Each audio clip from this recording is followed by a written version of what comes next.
Electron affinity और electron gain enthalpy. हम लोग आज इलेक्ट्रॉन एफिनिटी या इलेक्ट्रॉन गेन एंथैल्पी पर बात करेंगे और इससे बहुत सारे क्वेश्चंस बनते हैं। कुछ क्वेश्चंस का भी डिस्कशन हम लोग करेंगे। तो पहला तो ये है कि इलेक्ट्रॉन गेन एंथैल्पी या इलेक्ट्रॉन एफिनिटी होता क्या है। इलेक्ट्रॉन एफिनिटी क्या है कि अगर किसी आइसोलेटेड गैसियस एटम में एक इलेक्ट्रॉन को आप ऐड कर रहे हैं, energy exchange in this process is called as electron affinity. यानी आप लिखेंगे the amount of energy,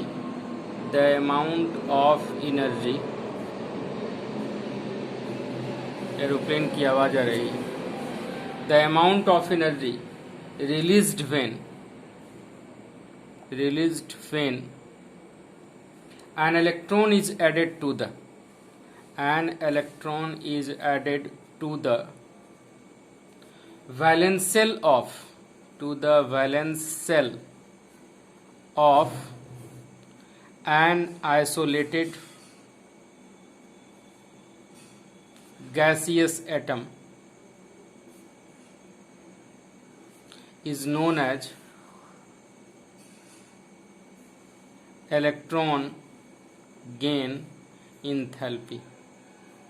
electron gain enthalpy इसको हम लोग डिनोट करते हैं डेल्टा EgH, इस तरह से इलेक्ट्रॉन गेन इंथैल्पी। अगर इलेक्ट्रॉन एफिनिटी लिखेंगे ये। अब यहाँ कुछ इंपॉर्टेंट पॉइंट जैसे ये बनता है कि generally first electron addition of an isolated gaseous atom is an exothermic process. जैसे मान लो X गैसियस, इसमें एक इलेक्ट्रॉन ऐड किए, X minus ion gaseous anion बना। ये इलेक्ट्रॉन एफिनिटी, ये कैसा प्रोसेस है? ये एक्सोथर्मिक प्रोसेस।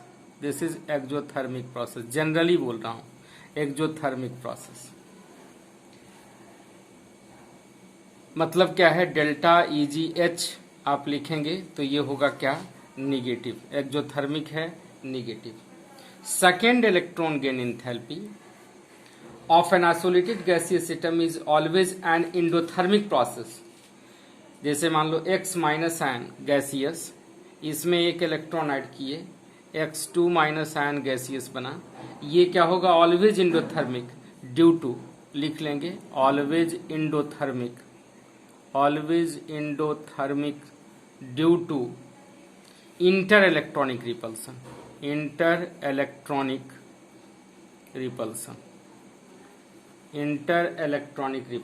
आप ये कह सकते हो कि जैसे मान लो ऑक्सीजन है गैसियस, एक इलेक्ट्रॉन ऐड किया, O माइनस आयन गैसियस बनाया, इसमें डेल्टा H क्या होगा? Negative, -141 kilo joule per mole energy will be liberated. अगर ये peroxide ion, O minus ion gaseous, इसमें अगर एक इलेक्ट्रॉन ऐड करेंगे तो ये O2 माइनस आयन गैसियस बनेगा। Delta EgH is equal to +744 kilo joule per mole. आप देख रहे हो ये एक जो थर्मिक प्रोसेस है, ये कैसा है? इंडोथर्मिक प्रोसेस है। नेट अगर पूछेगा, ये इंपॉर्टेंट एस्पेक्ट हो गया कॉम्पिटिटिव एग्जाम के लिए। नेट रिएक्शन क्या हो जाएगा? O gaseous +2 electron addition, O2 minus ion gaseous, delta EgH is equal to +603 kilo joule per mole. आप इससे कंक्लूड कर सकते हैं कि formation of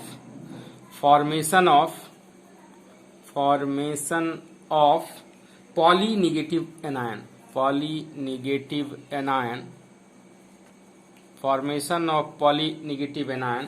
like O2 minus N3 minus C4 minus is always an endothermic process। ये हमेशा क्या है? Endothermic process. आप इसे नोट कर लें। This is very very important line. Electron affinity of neutral atom is equal to ionisation energy of its anion. ये भी देखिए इंपॉर्टेंट क्वेश्चन बनता है कि electron affinity of neutral atom is equal to ionisation energy of its anion. मतलब क्या हुआ कि X गैसियस प्लस इलेक्ट्रॉन दिए, ये प्रोसेस क्या कहलाया, electron affinity. X minus ion gaseous बनाया। X माइनस आयन से अगर X गैसियस बना रहे हैं तो यहाँ क्या होगा, ये इस प्रोसेस को क्या बोलेंगे, आयनाइजेशन पोटेंशियल या ionisation energy. Ionisation energy of neutral atom, लिख सकते हैं आप ये भी कि ionisation enthalpy of neutral atom is equal to electron affinity of cation. Electron affinity of cation. अब देखिए एक इंपॉर्टेंट ये भी बात बनती है कि कौन कौन से फैक्टर हैं जिस पर इलेक्ट्रॉन एफिनिटी डिपेंड करता है। फैक्टर्स कौन कौन हैं जिस पर इलेक्ट्रॉन एफिनिटी डिपेंड करता है। Atomic size, electron affinity is inversely proportional to atomic size. Atomic size कम, इलेक्ट्रॉन एफिनिटी ज्यादा। इफेक्टिव न्यूक्लियर चार्ज,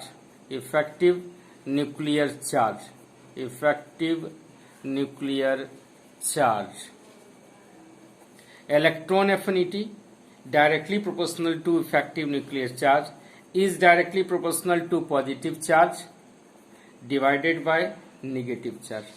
इसको आप याद रखें। मेरा कोशिश ये रहेगा कि मैक्सिमम ऑब्जेक्टिव क्वेश्चन आपके बन जाए।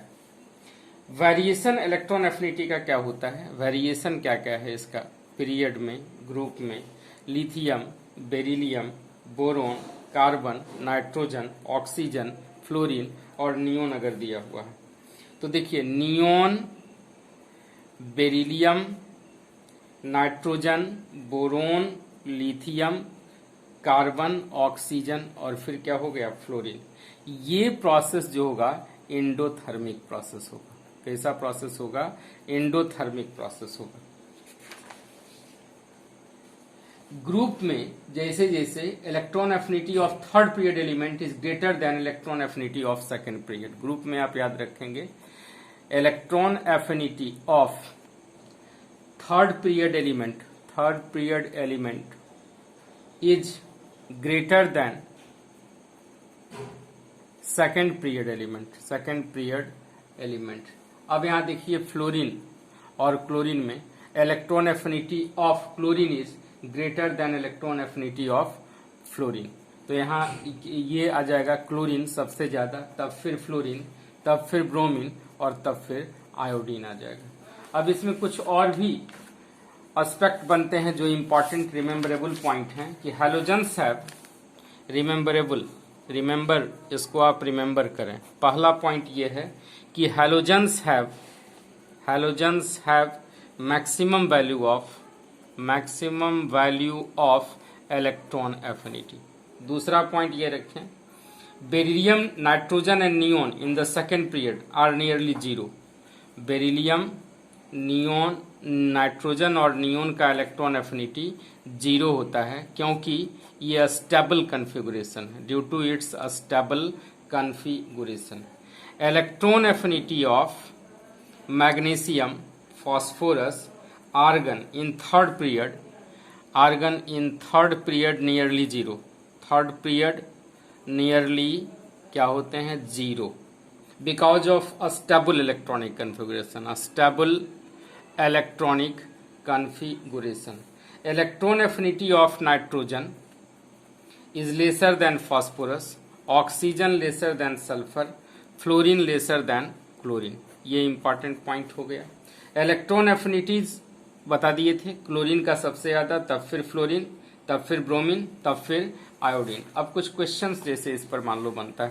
पहला क्वेश्चन ये बनता है कि करेक्ट ऑर्डर ऑफ एफिनिटी बताइए बेरिलियम, नाइट्रोजन, बोरोन और कार्बन का। तो इसका ऑर्डर क्या होगा, ये correct order of electron affinity. दूसरा है in the formation of chloride ion from N isolated gaseous chlorine atom 3.8 electron volt energy is released. अब पूछेगा कि इसमें आयनाइजेशन पोटेंशियल कितना होगा, तो आयनाइजेशन पोटेंशियल ये 3.8 इलेक्ट्रॉन वोल्ट एनर्जी लगेगा और अगर बनाएंगे तो इतना क्या होगा, रिलीज होगा। तो इसका मतलब क्या है, आयनाइजेशन पोटेंशियल कितना होगा, 3.8 electron volt. Electron affinity values of halogens, आप समझ गए हैलोजन में सबसे ज्यादा किसका, सबसे ज्यादा क्लोरीन का, तो फ्लोरीन, क्लोरीन, क्लोरीन का सबसे ज्यादा, ब्रोमीन, तब फिर क्या होगा, iodine. The process requiring the absorption of energy. अब थर्ड क्वेश्चन मान लीजिए आपसे पूछे किसमें एनर्जी एब्जॉर्ब होगा, फ्लोरीन से F- आयन बनाने में, पहला ऑप्शन। दूसरा ऑप्शन दिया Cl से Cl- आयन बनाने में। तीसरा ऑक्सीजन से O2- आयन बनाने में। चौथा हाइड्रोजन से हाइड्राइड आयन बनाने में। आंसर क्या हो जाएगा, ऑक्सीजन से O2- आयन बनाने में। Which of the following configuration will have least electron affinity? अगर मान लीजिए पूछ दिया जाए कि किसका सबसे कम इलेक्ट्रॉन एफिनिटी है, और ये ऑप्शन दे NH2 NP5, NH2 NP2, NH2 NP3 और NH2 NP4, तो ऑप्शन क्या आप मारोगे, NH2 NP3 नाइट्रोजन का। Which of the following will have most negative electron gain enthalpy and which least negative, which the least negative, question है कि which of the following will have most negative electron gain enthalpy and which is the least negative।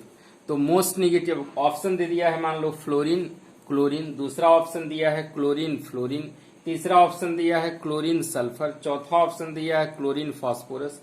और कह रहा है कि which of the following will have most negative electron gain enthalpy and which the list negative. Answer क्या हो जाएगा, chlorine. और list negative किसका होगा, फास्फोरस का। तो इस तरह से आप समझे इलेक्ट्रॉन एफिनिटी से रिलेटेड आपके क्वेश्चंस जितने होंगे इसी सब एस्पेक्ट से पूछे जाएंगे। Thank you.